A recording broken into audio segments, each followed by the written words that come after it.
Okay guys, and welcome back to another video. So I apologize for the lighting, I don't know what's happening here. That and I'm shiny, it's because I have sunblock on. We went for a walk, so maybe that's why I'm shiny. I am not actually sure. Oops. Hello, David is sitting right there. So this is going to be a video about this beautiful girl here, because she is the favourite of a lot of people, a lot of my subscribers, a lot of my followers on Instagram, and of course myself. Don't tell the others, I've told you this. I have a running joke with a friend of mine that Harlow is evil, and she knows. Yeah, she's plotting my revenge. Anyway, so I thought I'd do a little backstory of why she is so special. So this is going to go back to 3 years ago, which was 2018. We'll actually make that 4 years ago because that's when I first got sick. So October 2017, I got a vomiting bug from work, and this was the first year that I'd been in childcare. So the first year of teaching in childcare, you get the sickest you probably will ever get in your life, because you're getting everything. Your immunity is just not used to it yet. And I got a bug. So I got better, you know, I was down for about a week, and then I was better. And then come December 24th, which was the worst possible day to get sick again, I did not have a bug or anything. It was like my body had not gotten over what I'd had. Like, I don't know how to explain it, but my body was very not itself. And so December 24th, 2017, I had nausea, I had high fevers, I had no energy, no appetite, I wouldn't eat, all this sort of stuff. It ruined Christmas Day for me, but I tried to be happy and act as if nothing was wrong, for the greater good of my family. Because at that time there were 6 of us. There is not anymore, and thank goodness for that, but that is another story which will probably never ever be told. And so the coming year, it was on and off. It was like a roller coaster. It's like I would go up and I would be better and I could do stuff, I could go out, I could do this, that, and the next, and then I'd come down. I'd come crashing down and I'd be bedridden, I couldn't sleep, I was nauseous all the time. And as someone, nausea normally is not a big thing, no one likes it, but for me, I have emetophobia, which is the phobia and fear of being sick. So vomiting terrifies me, nausea terrifies me, and my anxiety goes through the roof. So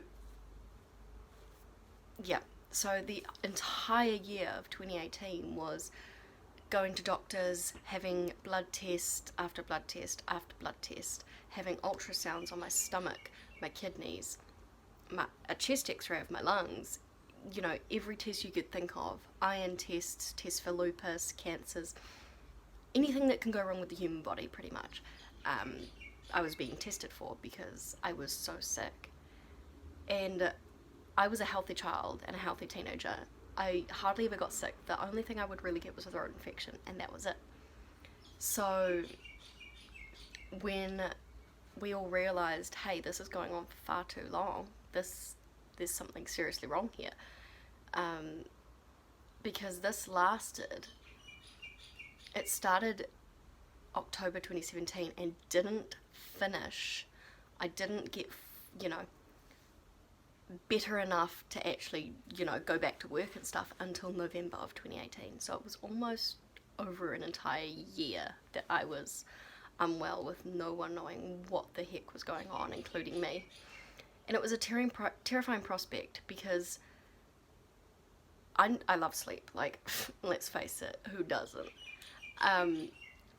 Excuse the birds tweeting, it's too hot in here and the window's open. So what was I saying? Harlow, you're really heavy. So I love sleep, but back then I was terrified of it. I was terrified that if I went to sleep I wouldn't wake up. I remember one night my body just used to jolt like this, like it was like shivers, but to the excess. And I remember being in my mum's room that night because I was like, I am not sleeping alone. I'm terrified. And I remember looking at her and saying, am I going to die? It was honestly that scary. And to not know what's going on with your body, and to have lost, like, I lost my dad to cancer when I was 12. So that's at the forefront of your mind. Like, is it this? You know, is that what's going to take me as well, sort of thing. So come June 2018, I had another really bad day, and I would spend hours on Reborn Instagram, because at that point I think I had 2 or 3 reborns at that point. I had Sophia, as you guys may remember. And so I spent ages on Reborn Instagram because it was really the only thing I could do from bed other than watch TV all day and YouTube. And I came across, and Harlow was not this like painted. She was like my skin. She was like lighter skinned. I came across her, and this girl was a friend of mine. Her name's Alex, and you guys probably know her in the Reborn community from Little Reborn Bubbas. And she had painted Harlow as a make to sell Saskia. So, you know, I looked at my bank account because I hadn't been working, but I hadn't been spending either because I hadn't had anywhere to go. So I had money, and I had just enough to buy her. So I said to Alex, I said, hey, look, I'm really interested in this baby. This could, you know, help my health, who knows? And she's like, yeah, sure. So I paid her, and within, I think, a week, Harlow was here. 12th of June, Harlow arrived. And it was like something changed. I started to get strength. I started to have energy. And I would get up and I would do things with Harlow. I would do morning routines. I would change her. I would feed her. I would do a lot of role play. And I feel that is what contributed to my healing. The doctors eventually put it down to chronic fatigue syndrome, which consists of quite a few things. One, you get tired all the time, and no matter how much sleep you get, you are still absolutely exhausted and shattered. That, and it comes with all sorts of things, headaches, nausea, all the things that I was having.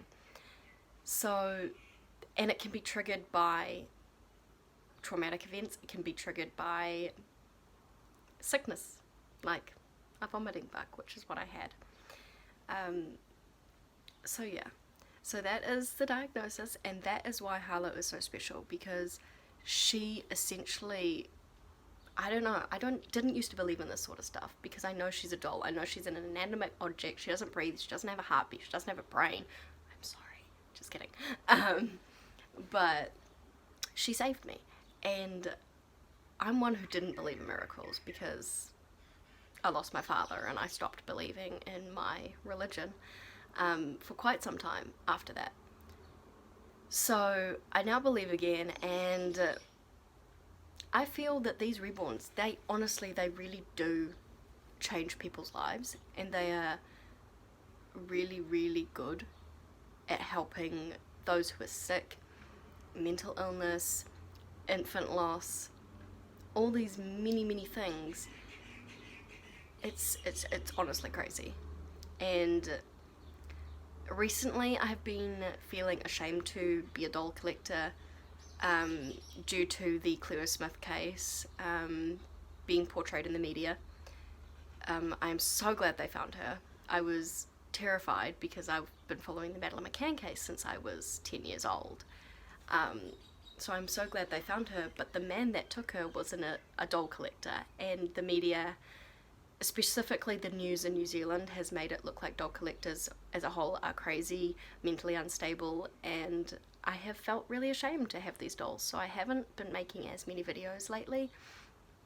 But I know it's not a bad thing to have these dolls, because not all of us are like that. Not all of us are going to go and steal a child to fulfill our fantasies. Some of us have these dolls because we're not ready for kids. We don't want kids. We just like dolls. We like them for the art. So I just thought I'd mention that. And that's why I've been a little bit MIA. I've been, thinking what people think of me, which I shouldn't, but anyway. So this is why Harlow is so super special compared to every other doll I have. All of them are special, but Harlow particularly, she's very, very special. So that's why. I hope you guys enjoyed this video, and we'll see you again in our next video. Bye guys.